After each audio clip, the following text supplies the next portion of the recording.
दोन्ही हात रिकाम्या हात असे हवेत फिरणार आहेत आणि ताईसाठी हात असा जवळ घेणार, हवेतून अशी सोन्याची साखळी, सोन्याची चेन काढून देणार आहेत. बघा, हात रिकामे हात मोकळे, त्यातून ती काढली जाते. पण ती चेन कशी काढली जाते? चमत्कार घडलाय, चमत्कार निघाला. त्यांनी माझा पहिल्यांदा कार्यक्रम बघता येते, बरोबर की नाही? पण तो चमत्कार घडलाय, कसा चेन निघाली ही माहितीच नसते. त्यांनाच विचारतो, ताई चेन कशी काढली कळालं? नाही. पण ते आले तेव्हा त्यांच्या हातामध्ये काही दिसलं होतं तुम्हाला? नाही. आता काही दिसतंय हात? नाही.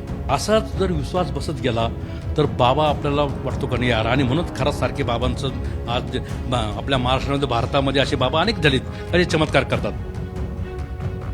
मंत्र फुटणार, चमत्कार हात फिरवणार आणि पुन्हा ते पाणी किंवा तो कडवा उलटा करायचा प्रयत्न करा, पुन्हा तो पाणी मिळणार. काय बात. त्यावर अंगठा ठेवल्यानंतर काय होतंय, ते फक्त कलशातलंच पाणी पडतंय.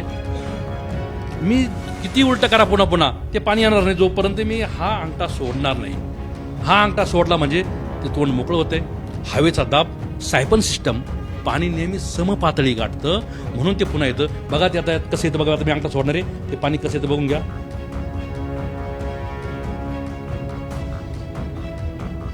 पेटलेला कापूर खाल्ला जातो, अंग आता पायावर खेळवला जातो. तो कसा आहे काय आता मी तुम्हाला दाखवणार. बघा, अंगात आलेली महिला पेटता कापूर खाते, माझं तोंड बंद करते. मी मात्र ज्योत दाखवतो. ते म्हटलं माझं रेकॉर्ड 1 मिनिटापर्यंत. विज्ञान सांगतं 7 सेकंद चटका बसणार आहे, चटका बसणार आहे. त्याचं आपल्याला भान येतं. म्हणजे हातात चटका बसला त्या संवेदना मेंदूपर्यंत जायला 7 सेकंद जवळपास लागतात, बरोबर की नाही? पण विज्ञान हे सांगतं तुम्ही प्रॅक्टिस केल्यानंतर काही करू शकता. कुठलीही दैवी शक्ती नसते, तर जे काय आहे त्यामागे कुठे ना कुठे विज्ञान आहे. आणि ह्या विज्ञानाची कास जर प्रत्येकाने धरली तर अशा भोंदूगिरीला कोणीही बळी पडणार नाही. भोंदूगिरी आणि बुवाबाजीच्या विरोधात अंधश्रद्धा निर्मूलन समितीने आज नाशिकमध्ये संघर्ष परिषदेचं आयोजन केलेलं आहे. राज्यभरातले अनिसचे पदाधिकारी या परिषदेला हजर झालेले आहेत. शहाजी भोसले हे छत्रपती संभाजीनगरहून या परिषदेसाठी आलेले आहेत. ते येण्याचं कारण, जे भोंदू बाबा आपल्यामध्ये दैवी शक्ती आहे असं सांगतात, हवेमधनं कधी साखळी काढतात तर पाण्याचा दिवा लावतात, असे वेगवेगळे प्रयोग ते करून दाखवतात. ती कुठलीही दैवी शक्ती नसते, तर त्यामध्ये विज्ञान आहे हे दाखवण्याचा त्यांचा प्रयत्न आहे. त्यांच्याबरोबर काही उपकरणं देखील आहेत. सर, आज तुम्ही परिषदेला आला आहात, काय कशासाठी आलात आणि हे जे सगळे आपल्याकडे आपण वस्तू आणलेल्या आहेत त्या काय उपयोग त्याचा? हे बघा, जगातील कोणताही चमत्कार हा एक तर रासायनिक अभिक्रिया असते, भौतिक अभिक्रिया असते किंवा हात चलाके तरी असते. तो मुळी दैवी चमत्कार नसतो. पण बऱ्याचदा त्या चमत्काराचं मागील विज्ञान आपल्याला समजत नाही. मग अशा वेळेस आपल्याला चमत्कार करणारा जो बाबा असतो, ज्याला आम्ही भोंदूबाबा म्हणतो, तो त्यांना कोणीतरी दैवी शक्ती वापरतोय, त्याच्या अंगात काहीतरी दैवी शक्ती आहे, काहीतरी त्यांनी विद्या आत्मसात केली आहे असं म्हणतो आणि नंतर लोकांना तो फसवतो. आणि म्हणूनच आजची परिषद घेतली आपण.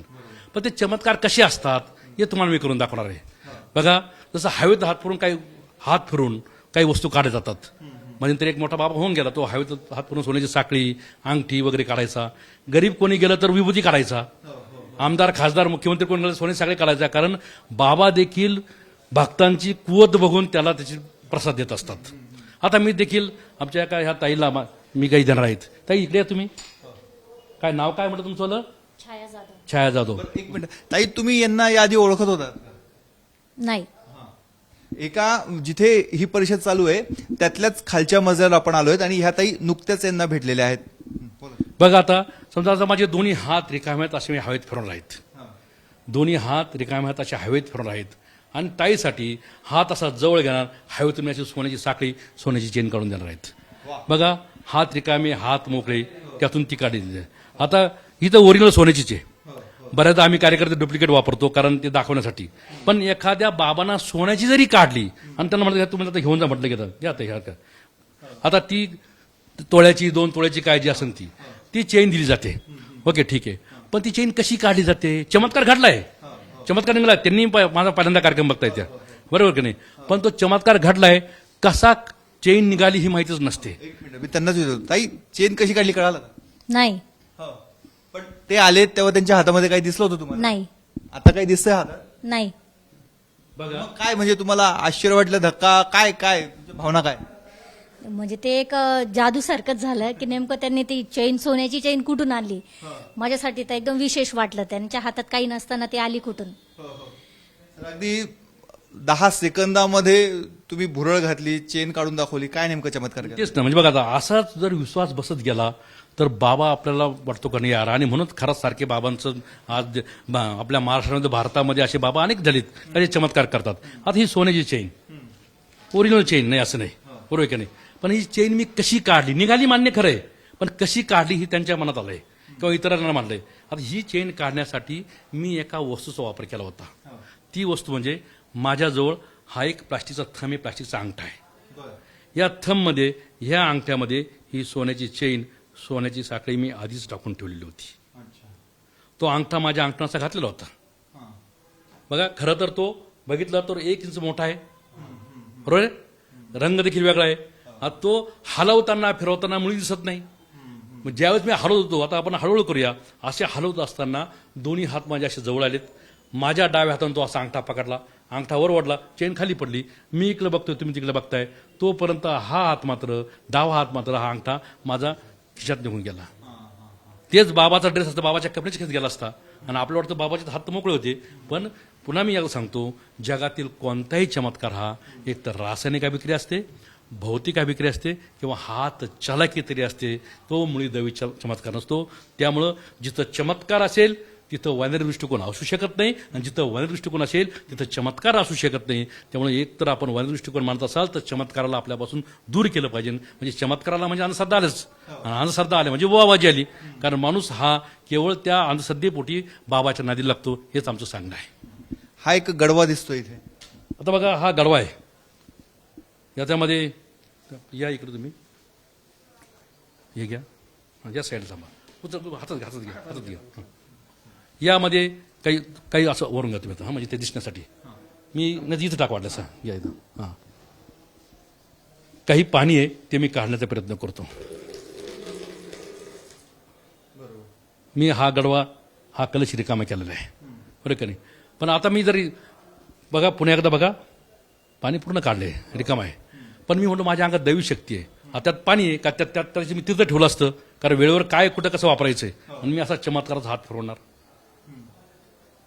मंत्र पुटपुटणार, चमत्कार हात फिरवणार, आणि पुन्हा ते पाणी किंवा तो गडवा उलटा करायचा प्रयत्न करा, पुन्हा त्यातून पाणी निघणार आहे. क्या बात आहे. पूर्ण खाली झालेलं आहे. पुन्हा बघा, मी म्हणाल माझ्या अंगात दैवी शक्ती आहे, काहीतरी मंत्र पुटपुटले जातात, बरोबर का नाही. पुन्हा हात असा फिरवला जाणार आहे. कधी म्हणजे उजवाने मी डावा फिरवतो, बरोबर की नाही. म्हणजे आपलं वाटतं काही काही तुमच्या दोन्ही हातांमध्ये तेवढीच ताकद आहे. तेवढीच ताकद आहे. उजवाने डावा जरी फिरवला आणि पुन्हा उलटा करायचा प्रयत्न केलं, बघितलं, त्यातून पुन्हा पाणी निघणार आहेत.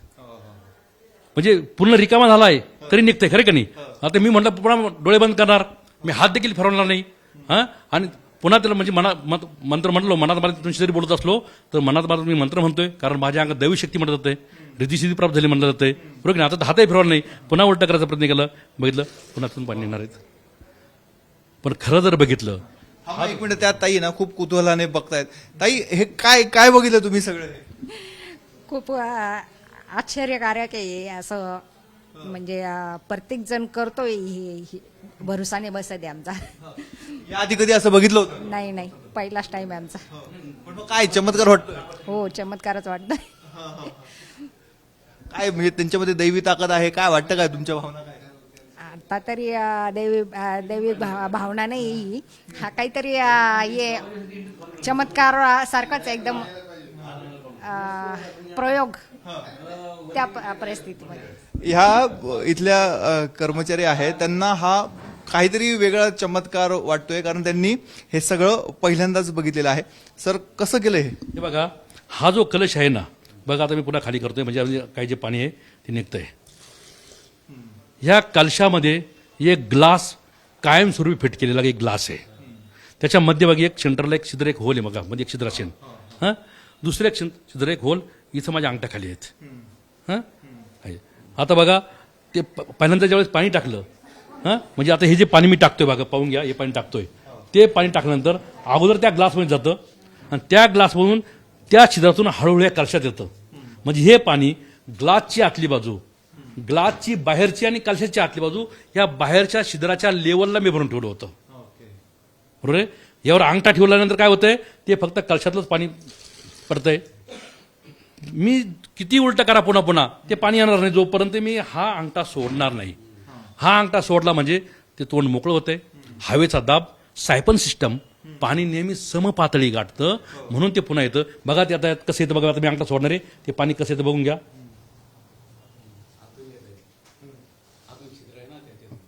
पुन्हा यावर अंगठा ठेवला समजा, उलट केलं, पाणी पडतंय. हा अंगठा सोडणार नाही, तोपर्यंत येणार नाही.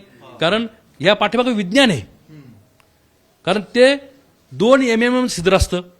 2 mm छिद्र असल्यामुळं तुम्ही दाबून धरलं तोपर्यंत पाणी आलंच नाही ना. ते जर मोठं असतं म्हणजे तुम्ही हा विचार करा, डॉक्टरना जरी एवढी डॉक्टर मोठमोठे हॉस्पिटल चालवतात, त्यांना जरी प्रश्न केला का जे सलाईनचं थेंब थेंब सलाईन पडतं का नाही, त्याचं किती आकारमान झाल्यानंतर तो थेंब बनतो आणि पडतो.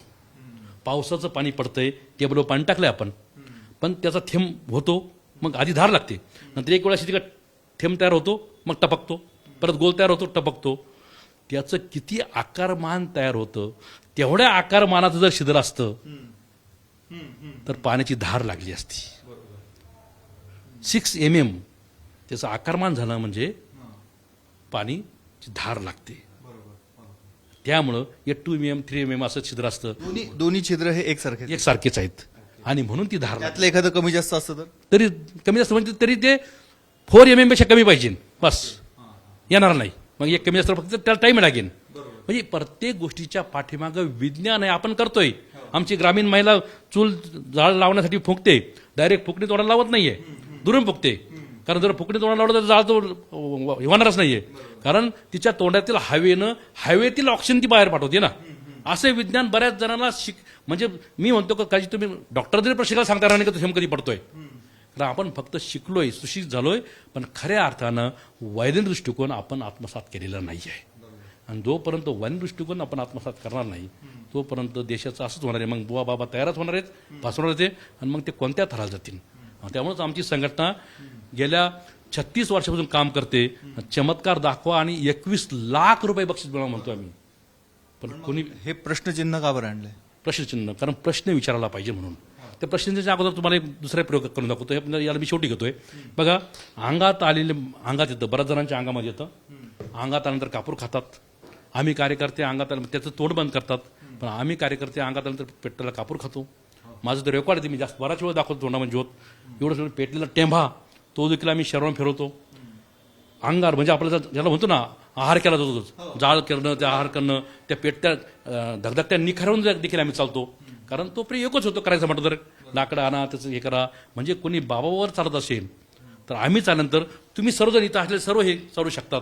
म्हणजे माझा कार्यक्रम जे बघतील ते सर्व चालू शकतात, पण ते कसं चालायचं हे आधी मी सांगणार ना. एकदा तुम्हाला समजलं, भाजणार नाही, पोळणार नाही, काही नाही. आणि आपल्याला काय वाटतं, अरे तो चालतोय.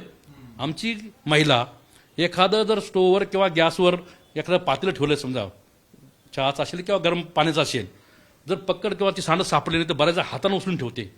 कारण ती नियमित स्वयंपाक करते म्हणून तिला माहित असतं का याच्यानं भाजणार नाही, एवढं उचलून ठेवते. तुम्ही आम्ही लगेच विचार करू, हात लोकू नको, असा तो प्रश्न आहे. कारण आपण विज्ञान आत्मसात केलं नाही खऱ्या अर्थानं, खरंय का नाही. म्हणजे आपण म्हणजे काय विज्ञानाची सृष्टी घेतली, पण विज्ञानाची दृष्टी घेतलेली नाही आहे. आता बघा, हा जो कापूर आहे, हा कापूर कसा ऐकला जातो. एक मिनिट या इकडे तुम्ही.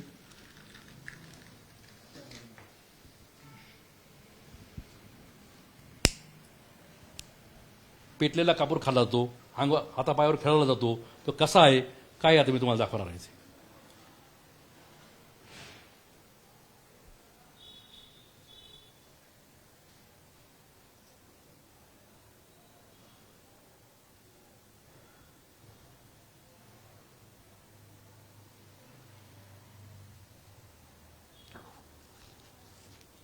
बघा, अंगात आलेली महिला पेटता कापूर खाते, मात्र तोंड बंद करते. मी मात्र ज्योत दाखवतो. ते म्हटलं माझं रेकॉर्ड आहे 1 मिनिटापर्यंत. विज्ञान सांगतं 7 सेकंदाचा चटका बसणार आहे. 7 सेकंदानंतर चटका बसणार आहे, त्याचं आपल्याला भान येतं. म्हणजे हाताचा चटका बसला, त्या संवेदना मेंदूपर्यंत जायला 7 सेकंद जवळपास लागतात, बरोबर की नाही. पण विज्ञान हे सांगतं तुम्ही प्रॅक्टिस केल्यानंतर काही करू शकतात. ही माझी प्रॅक्टिस आहे. गेल्या 30-32 वर्षापासून हे धंदे करतोय, लोकांना जागृत करायचं काम करतोय. त्यामुळे चटके बसत नाही तुम्हाला जिभेला वगैरे? नाही बसत, कारण ती सवय होऊन गेली. आणि ते सांगतो ना, का बसत नाही चटका, त्याला कारण आहे. कारण मी ज्या वेळेस जिभेवर कापूर ठेवला, धरून ठेवला, खरा असा फेकला बी नाही, फेकला तो कुठेतरी इकडे तिकडे गेला असता. योग्य कोणत्या ठिकाणी ठेवायचं त्याचं मी ठेवला, नंबर 1. नंबर 2, तोंड वर केलं. जाळ नेहमी वर येतो वरच्या दिशेनं. मी जर असा केला असता तर कदाचित टाळू भाजू शकते, बरोबर की नाही. त्यामुळे जाळ दाखवू शकलो, माझ्यामध्ये तरी किमान अर्धा मिनिटापर्यंत तरी असेल दाखवू शकलो मी, कारण तोंड वर केलं, तोंड भरून जाळ वर चाललो. जोपर्यंत मला श्वास रोखता येऊ शकला तोपर्यंत केलं. तर शेवटी श्वास घेताना जर जोरात ठसका लागू शकला असं म्हणून मी तो विजावला. तो विजला आणि मी स्वतः विजावला तो. कारण काय विजावला तर ठसका लागू शकतो नंतर, कारण श्वास घेताना हात जर त्याचा धूर गेला तर. म्हणजे बघा, ही प्रॅक्टिस केल्यानंतर काही करता येऊ शकतं. आणि यांचं त्या भावाचं त्यात पारंगत असतात, प्रॅक्टिस केलेली असते, आणि त्यामुळे ते त्या पद्धतीने ते प्रयोग करू शकतात. हे त्या पाठाचं विज्ञान आहे. म्हणून आम्ही सांगतो का तुम्ही प्रश्न विचारले पाहिजेत.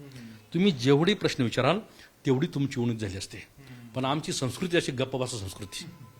एखाद्या लहान मुलाला एखादा प्रश्न पडतो, तो आईला म्हणतो मम्मी मम्मी याचं उत्तर काय. कदाचित पाप पुण्याच्या नावाखाली त्या प्रश्नाचं उत्तर तिला देता येत नाही, बरोबर की नाही. मग तुम्ही गबस काट्या, तुला काय करायचं, बरोबर गप बसतं. ते बाळ लहानाचं मोठं होतं, शाळा कॉलेज महाविद्यालयात जातं, एखाद्याला प्रश्न पडतो, मग तो शिक्षक म्हणतो सर सर या प्रश्न उत्तर काय हो. सर अगोदर खिशात हात घालतील, खालूवरून पाहून घेतील, कदाचित त्या प्रश्न उत्तर त्याला येत नसावं, पण म्हणतील तुझ्या अभ्यासक्रमातलं आहे का, जागे बस. म्हणजे संस्कृती गप्प बसा झाल्यामुळं आपल्याला उत्तर मिळत नाही. आणि म्हणूनच आपण प्रश्न विचारण्याची संस्कृतीच बंद झाली. आजकाल कोणीही प्रश्न विचारत नाही. तुम्ही जेवढे प्रश्न कराल तेवढी तुमची उन्नती झाल्याची. म्हणून आम्ही ही वस्तू आम्ही विचारतो हे काय. कोणी सांगतो 1 आहे, कोणी सांगतो 9 आहे, कोणी सांगतो लाकडाचं काहीतरी हुक दिसतोय, बरोबर की नाही. पण याला क्वेश्चन मार्क आहे, प्रश्नचिन्ह. म्हणजे प्रश्न विचारले गेले पाहिजे म्हणून, बरं का. आता मी प्रश्न विचारतोय, ताई तुम्ही दोघा त्याला प्रश्न विचारतो, मला सांगा हा प्रश्नचिन्ह आहे, मी असा धरला आणि अंगठा सोडला तर काय होईल, पुढे पडेल, खालीच का, काही सांगत येईल. हा आधार सुटेल, पण कशामुळे खाली पडते, वर का जात नाही, गुरुत्वाकर्षण. मग आता प्रश्न कशी निर्माण आहे. गुरुत्वाकर्षण शोध कोणी लावला, न्यूटन लावला. कसा लावला, सफरचंद झाडाखाली बसला होता, झाडाखाली बसला होता आणि काय घडलं, खाली पडलं. कोणीतरी एक न्यूटन नावाचा वेडा माणूस परदेशातला सफरचंद झाडाखाली बसला होता आणि ते फळ खाली पडलं, सफरचंद खाली पडलं आणि गुरुत्वाकर्षण शोध लागला. आपल्या भारतात कधी आंबे खाली पडलेच नाही का, कधी नारळ खाली पडलेच नाही का, कधी बोरं खाली पडलेच नाही का. पण सर्वात जास्त शोध भारताच्या बाहेरच का लागतात हा विचार आपण कधी केलाय का. कारण तिथल्या लोकांचा स्वतःच असतो, आपण त्याच्यावर अवलंबून असतो. देवा तुझे किती सुंदर आकाश, बरोबर की नाही, त्याच्यावर अवलंबून असतो आपण. जोपर्यंत आपण आपलं कर्तव्य मी करू शकतो म्हणणार नाही तोपर्यंत ते घडणार नाही काही गोष्टी. चांगलं झालं तर त्याच्यामुळे झालं, वाईट झालं तर माझ्या नशिबात नव्हतं. चांगलं हो वाईट हो, स्वतःला तुम्ही दोष द्या किंवा स्वतःला म्हणा नाही मी केलंय म्हणून करत झालंय, नाही मी चुकलोय पण मी आता पुढे करीन, आपण म्हणता आलं पाहिजे. म्हणून आम्ही प्रश्न घेतो. आता या तुम्ही इकडे, आता तुमचं नाव काय म्हणतो, तुम्ही या बाजूने तुम्ही जा, त्या बाजूने जा तुम्ही. हा नाव काय म्हणतो तुमचं, आनंद. असं धरा तुम्ही, सरळ करा असं, अंगठा सोडा अंगठा सोडा. पडतं की नाही आपण पाहिलं पाहिजे ना, बरं की नाही, पडतंय. तुमचा बेल्ट काढा.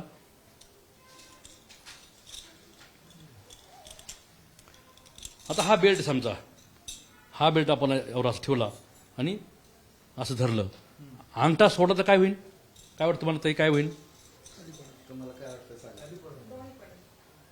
खाली पडेल. काय पडेल, ते प्रश्नचिन्ह आहे ते पण पडेल. काय तुम्हाला काय वाटतंय, होऊ शकतं माझ्या बोटाला काय लावलेलं असेल. तुमचं बोट दाखवा.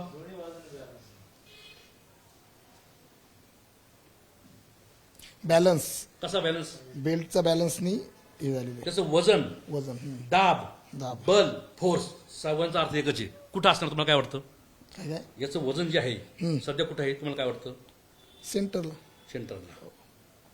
इकडे तुम्ही, तुम्हाला काय वाटतंय, नाव काय म्हणतो तुमचं, राहुल. बघा तुम्ही ठेवतोय ते, मला सांगा याचं वजन कुठे, त्यांचं म्हणणं सेंटरला आहे, तुम्हाला काय म्हणणं आहे तुमचं, बोटावर आलेलं आहे दाब, तुमचं म्हणणं बोटावर आहे. काही तुम्ही इकडे या, कारण हे पुरुष म्हणून पडत सर, कारण महिला असणं पुरुष शकेल, होऊया आपण आता. ताई तुम्हाला काय वाटतं त्याचं वजन कुठे आहे? दाब बल फोर्स कुठे आहे? का पडत नसावं? त्याला माझ्या बोटाचा आधार आहे म्हणून बोटाचा आधार बोटावर आहेच ते, पण वजन कुठे आहे? दाब कुठे वाटतं मला? पुढे पुढे यंत्र बेल्ट आहे ना वरती हे करणं वरती प्रेशर देतोय बेल्ट आणि हे खालून त्यामुळे होत असं होत असेल असं तुमचं म्हणणं. त्यांचं म्हणणं आहे बोटावर आहे, यांचं म्हणणं आहे पुढे आहे, यांचं म्हणणं आहे पुढे आहे. बरोबर की नाही? आता आपण 3 घेतले, बरोबर की नाही? तुम्ही सांगा जास्त मतं कुठे पडले? थांबा ताई, थांबा. जास्त मतं कुठे पडले? समोर, बरोबर की नाही? म्हणजे आपण ते खरं मानायला पाहिजे ना का नाही? एखादा कोणीतरी सिने नट किंवा कोणतरी जातोय किंवा नेता जातोय कुठेतरी एखाद्या ठिकाणी लाईन लावतोय, पाठीमागे लाईन लागते, कारण तो अरे एवढा मोठा माणूस चाललाय, पण तो कशाहून खरा असेल हा आपण कधी विचार केला का? तो विचार केला पाहिजे. या दोघांचं म्हणणं चुकीचं आहे, त्याचं म्हणणं अचूक आहे. याचं वजन दाब बल फोर्स बोटाच्या शेंड्यावर आहे.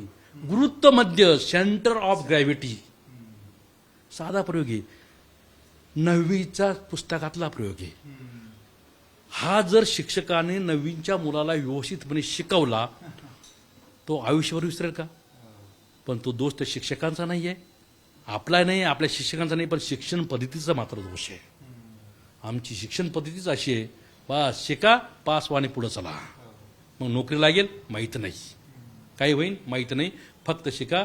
पण वैज्ञानिक दृष्टिकोन असलेलं शिक्षण जर शिकवलं गेलं तर माझा देश जगात नंबर 1 होऊ शकेल असं मला म्हणावंसं वाटतं. मला आपण संधी दिली. माझं नाव शहाजी भोसले, महाराष्ट्र आणि सध्या मी राज्य सरचिटणीस आहे. आपण शांतपणे ऐकलं, धन्यवाद. अजून काही प्रश्न विचारू शकतात? प्रश्न असा आहे की सर, ग्रामीण भागामध्ये विशेषतः महिलांना एखाद्या दृष्ट लागली तर काय करता, अशी एक कळशी घेता, याच्यामध्ये थोडीशी कागद वगैरे टाकता आणि पेटवता. आणि ज्या व्यक्तीला दृष्ट लागली त्याच्यावरून उतरवता आणि एक पसरट ताटलीमध्ये किंवा डिशमध्ये पाणी ठेवता आणि हा उलटा करता. थोड्या वेळी आपण बघतो की ते ताटलीतलं सगळं पाणी त्याच्यामध्ये गेलेलं असतं. हे बघा, तर याच्यावर ऐकून घ्या. सायन्स काय आहे बघा. तुम्ही ज्यावेळेस त्यात पेटवतात ओके, म्हणजे हवा असते, त्यासोबत बाहेरची पण हवा असते. पण जेव्हा तुम्ही उलट करतात, उलट केल्यानंतर हवा ही त्यातलं ऑक्सिजन संपतं ना, ऑक्सिजन असेपर्यंत जाणार आहे, नंतर विसतं आणि ते हवेची जागा पाणी घेतंय आणि म्हणून तिथं पाणी येतंय. ठेवा खालचं पाणी खालचं पाणी त्याच्यामुळे वर येते,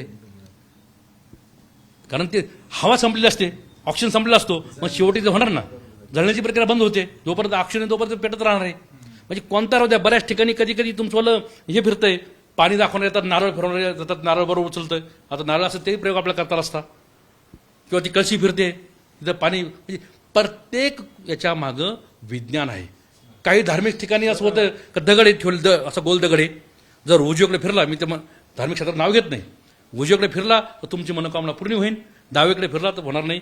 जेव्हा मी गेलो, दोन्ही हात लावले, मी मिसेसला माझ्या पत्नीने सांगितलं का तो कोणत्या बाजूला फिरणार नाही, फिरलाच नाही, कारण मी दोन्ही हाताची शक्ती सारखीच लावली होती.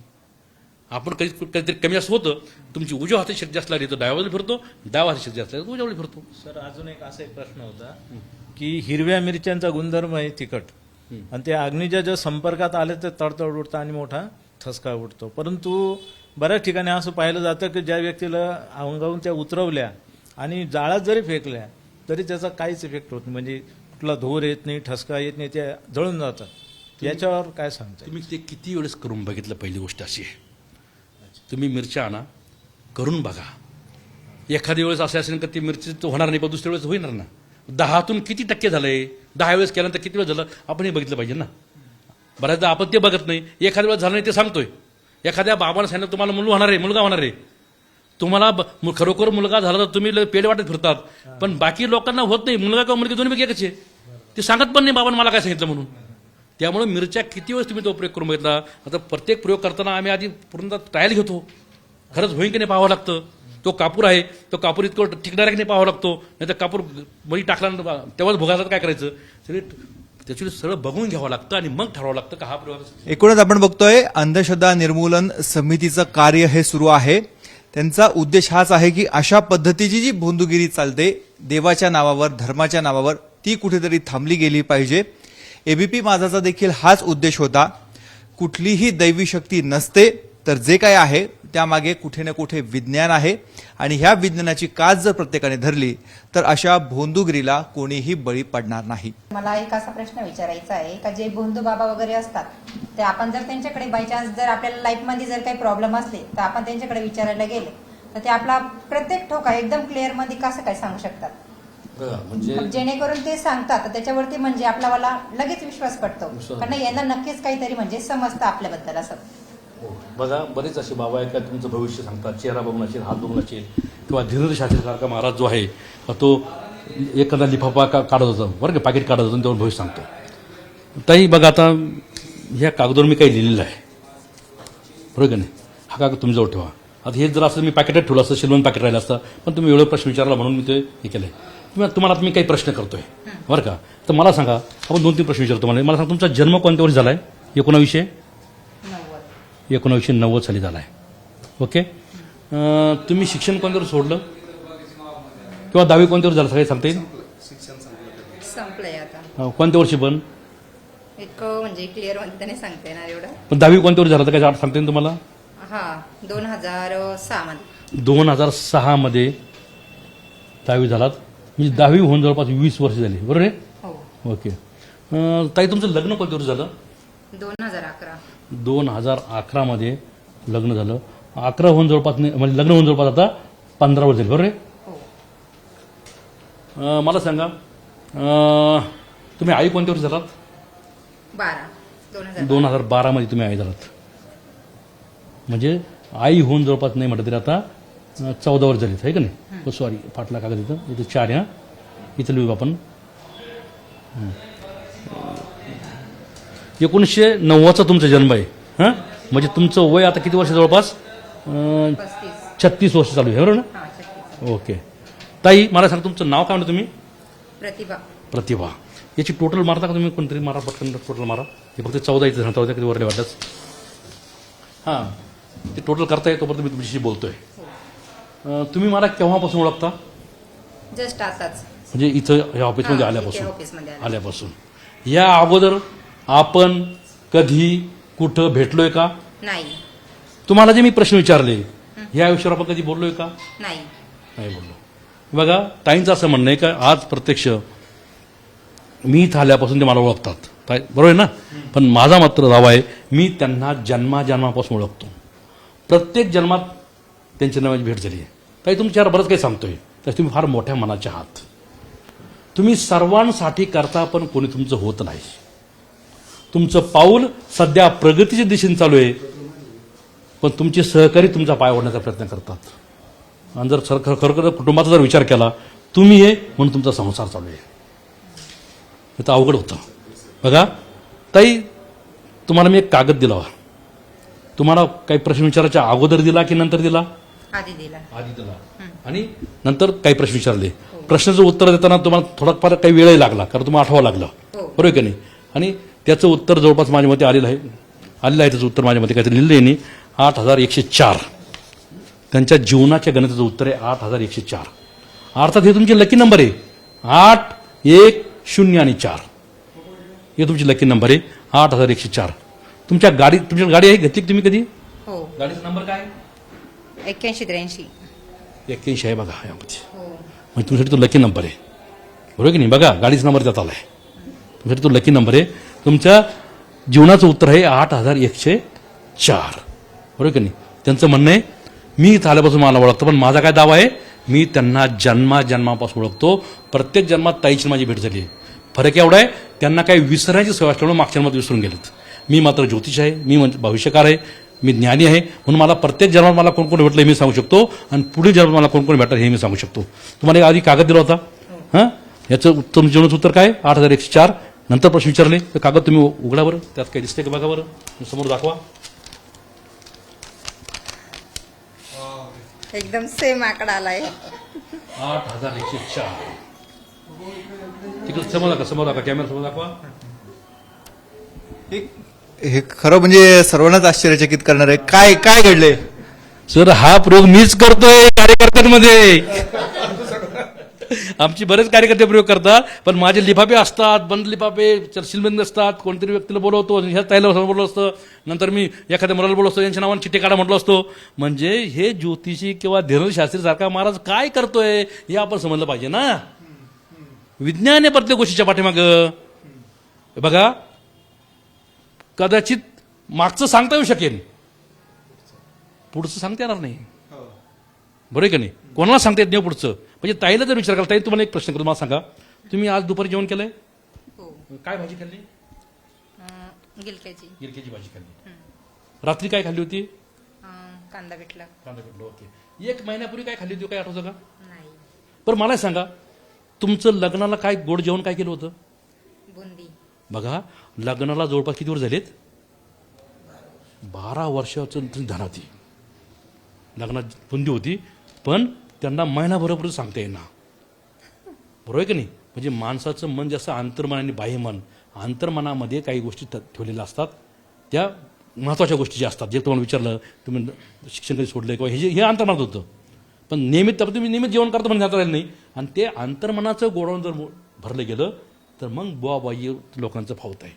त्याच्यामुळे तिथं वयन दृष्टिकोन असायला पाहिजे. हे जे आहे 8104, तुम्हाला काय वाटतं कसं आला असेल? तुमच्या गाडीचा नंबर तोच आहे? हो, मी तेच चकित झाले. आता गाडी मला द्यायला हरकत अशा नाही. जर गोष्टी घडल्या तर म्हणजे समोरचे जे व्यक्ती असताना तर त्यांना एकदम विश्वास पटून जातो का नाही, ह्या बाबांना काहीतरी आपलं समजतंय. मग त्यामुळेच ते व्यक्ती त्या बाबाकडे 4 वेळेस जातात का आपल्या भविष्यामध्ये काहीतरी लाईफमध्ये चेंज होण्यासाठी. त्यांच्या गाडीच्या नंबरमध्ये 81 होता आणि तो 81 बरोबर आलेला इथं. योगायोग, योगायोग, बरोबर का नाही? आणि जे वाक्य फक्त एखाद्या महिला म्हणतो ना, का तुम्ही खरंच हे करता वाटतंय, आणि प्रत्येक ठिकाणी काम करायचं वाटतं का अरे मला कोणतरी मला जवळचं माणूस ओढतं माझ्या पाठीमागं. ही माणसाची मानसिकता आहे. खरं तर ताईच काय, तुम्हाला जरी मी विचारलं असतं तर तुमचं उत्तर हे झालं असतं. पण हे सर्वांना इथे जेवढे आहेत सगळ्यांना जाणून घ्यायचंय. हा आकडा तुम्ही सगळ्यात पहिले लिहिला, तुम्ही हे काय केलं नेमकं? पहिली गोष्ट, मी ठरवलं होतं की यांना किती प्रश्न विचारायचे. मी ठरवलं यांना 4 प्रश्न विचारायचे. 4 ऐवजी तुम्हाला हे 8 दिसत आहे. खरं तर यात एकही माझा नंबर नाही आहे, एकही मी टाकला नाही. इतके घ्या, इतकी निम्मे देवाला द्या, असं काही केलं नाही. सगळे अंक हे यांचेच आहे. पण मी ठरवलं होतं का किती प्रश्न विचारायचे, त्यानुसार मी तो आकडा लिहून ठेवला अगोदर. मी ठरवलं होतं की यांना 4 प्रश्न विचार, म्हणजे 8 बघा प्रश्न, 1 2 3 4 5 6 7 8. 8 जरी दिसले ते खऱ्या अर्थाने 4 होते. प्रश्न कसा होता, तुमचा जन्म कोणत्या वर्षी झाला? दुसरा प्रश्न काय होता, तुमचं वय आता काय? नंतर लग्न कोणत्या वर्षी झालं, त्याला किती वर्ष झाले? किंवा शिक्षण सोडलं तर कोणत्या वर्ष सोडलं, त्याला किती वर्ष झाले? मूल झालं तर कोणत्या वर्ष झालं, त्याला किती वर्ष झाले? कोणते आणि किती? ह्या दोन्ही प्रश्नाचं उत्तर असतं रनिंग इयर, चालू वर्ष. 2026 हे उत्तर यायला पाहिजे. 2026 गुणिले 4 म्हणजे 8104. हे उत्तर मी आधीच लिहून ठेवलं. 4 प्रश्न उत्तर. अच्छा, म्हणजे आता जे साल चालू आहे तर त्याच्यावरती त्यांनी जे 4 प्रश्न विचारणार होते तर ती बेरीज करून हे उत्तर काढलेलं आहे. हा योगायोगी 81 बरोबर आलं. गाडीचा नंबर म्हणजे याच्यात बरेचसे योगायोग योगायोग असतात. म्हणजे माझ्या बघा, मी जर काही कॅल्क्युलेशन करायला दिले ना तर मी भाऊ बहिणी मुलं हे डिटेल सांगतो. तुम्हाला भाऊ किती बहिणी किती, हे दृश्य स्वरूपाचे प्रयोग नसतात कारण हे चॅनलवर व्यवस्थित दिसत नाही. दुसरं सर्व जे चॅनल दिसतात कारण हे आधी मिळेल आहे काय, नाही तर तुम्हाला भाऊ किती बहिणी किती हे देखील सांगतो. पण एका महिलेला असं जसं ताई होती, एका महिलेला मी सांगितलं का ताई मला समजलं, उत्तरात समजलं का यांना म्हणून नाही आहे. मी लवकरच तुमच्या घरी पाळणा आणणार आहे. वाक्य फेकलं. ती महिला मला नंतर भेटली, सर तुम्ही म्हणता सगळं हो हे विज्ञान आहे, मग तुम्हाला कसं समजलं का मला 3रा महिना आहे? मी म्हणलो ताई मी लवकरच म्हणलो, लवकरच अर्थ उद्या होईन, परवा होईन, 10 वर्ष नाही होईन. वाक्य बसलं ना. आणि हेच बुवा बाबा यांचं माझं देखील MA सायकोलॉजी झालेलं आहे, फेस रिडिंगचा अभ्यास आहे. तुमच्या चेहरा बघून तुमच्या मनात काय चाललंय असे प्रश्न फेकले जातात. हे त्याच्यामध्ये पारंगत असतात. जो अशोक खरातचं प्रकरण असेल तो स्वतःला अंकशास्त्राचा तज्ज्ञ सांगतो. तुम्ही जे केलं हे सगळे तोही करू शकत नाही, हा तो पण करू शकत नाही. अजून असे काही प्रयोग आता मी धीरशास्त्राला याचं आव्हान दिलं होतं का बाबा रे तू जो प्रयोग करतो त्यापेक्षा म्हणजे अजून घंटीचा प्रयोग केला होता. आता नेमकं साहित्य सोबत आलं नाही का मी माझ्या दैवी शक्तीने घंटी वाजवतो म्हणून, तो प्रयोग करून दाखवून नाही करू शकला. कारण हे फक्त त्यांच्यापुरतं मर्यादित जेवढे येतं तेवढंच कराल. आता हा प्रयोग तुम्ही सगळं कराल, पण अजून बाकी दुसरे प्रयोग जमतील का? म्हणून आम्ही कार्यकर्ते प्रयोग चमत्कार कसा केला, चमत्कार सादरीकरण त्या पाठीमागे विज्ञान सांगत असतो, लोकांनी जागृत व्हावं. पण तरी लोक फसले जातात. ही शोकांतिका आहे. हे भविष्य तुमचं सांगितलेलं आहे, आता जाणार का बाबाकडे? नाही जाणार. तसा पण म्हणजे माझा मला बाबांवरती विश्वास नाहीच आहे. पण मग जो काय होता थोडाफार तो पण उडून गेलेला आहे. हे सगळं बघून काय वाटलं तुम्हाला? हे मला म्हणजे सगळं बघून आहे ना, तर मला वाटलं की खच म्हणजे बंधू बाबांवरती विश्वास ठेवण्याने हे खूप चुकीचं आहे. आणि लोकांचे हे खूप म्हणजे असे विचार आहे का जे लोक आत्मसात घेतात का, थोड्या जरी गोष्टी असतात तर लोक लगेच आकर्षित जातात. तर लोकांनी ते दृष्टिकोन बदलावा हीच माझी आज सगळ्यांना सांगण्याची. आपण बघतोय इथे 8 ते 10 जण आहेत आणि सर्वांच्या समोर ही आकडेमोड काढण्यात आलेली आहे. भोसले सरांनी आधीच हा आकडा लिहून ठेवलेला होता, जवळपास 15 मिनिटं आधी आकडा लिहून ठेवला होता आणि संपूर्ण कॅमेरामध्येच त्यांना प्रश्न विचारण्यात आले. त्यांनी जी जी उत्तर दिली ती सगळी इथे लिहिण्यात आली. बरं, याचं कॅल्क्युलेशन पण यांनी स्वतः केलं नाही तर इतर दोघांनी केलेलं आहे. आणि नंतर ही चिठ्ठी प्रश्न विचारण्याच्या आधी या ताईंच्या हातात देण्यात आलेली होती आणि संपूर्ण त्यांनी इथे जी आकडेमोड आलेली आहे तीच ह्या चिठ्ठीवर देखील आहे. त्यामुळे अशोक खरात असो किंवा इतर कोणी अशाच कुठल्या ना कुठल्या ट्रिकचा ते उपयोग घेतात, आधार घेतात आणि भोळ्या भाबड्या जे आपले भक्त आहेत त्यांची दिशाभूल करतात, त्यांची फसवणूक करतात. काहींना कोट्यवधीला लुटतात तर काही महिलांचं शोषण करतात. कॅमेरामन किरण कटारेसह मुकुल कुलकर्णी, एबीपी माझा, नाशिक. एबीपी माझा, उघडा डोळे बघा नीट.